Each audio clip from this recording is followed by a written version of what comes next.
দেখো বাড়ির উপর কলা গাছ লাগাইছিলাম শখ করে, কলা ধরে না। ছোট ছোট গাছগুলো কেটে দে, এই ছোট গাছগুলো কেটে দিলে বড় গাছগুলো ভালো হবে। কেটে দিই।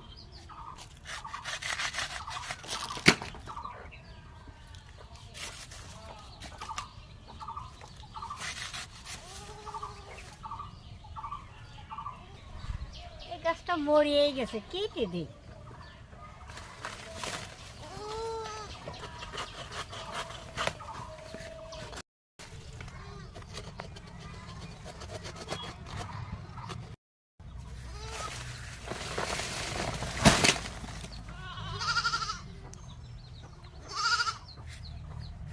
হয়ে গেছে, কলা খাওয়ার জন্য কলা গাছ লাগাইছি, কলা ধরলো না। কেটে দিই।